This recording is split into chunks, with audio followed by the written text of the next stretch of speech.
In this tutorial, we'll guide you through how to manually add time to an individual employee's timesheet. To get started, navigate to the Monitoring module and click Timesheet Report for the employee. This feature is especially useful when a user fails to calculate durations for course, break, or task. On this panel, you first need to select the employee for whom you want to manually add time. Next, please click the Assignment section dropdown. Here, you can select specific project, course, or can go with all option to get specific timesheet data. On the Date option, select any date range and click Select. Once all the filters are set, click the Apply Filter button. Once you're on the timesheet report page, look at the top right corner of your screen and click on the Add Time button. After clicking the button, a pop-up window will appear. Here, select the type of time entry, which could be a project, course, or break.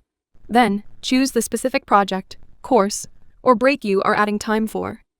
In case you've selected the project, you also need to select the relevant task from the drop-down menu. Next, provide a valid reason for the manual time addition.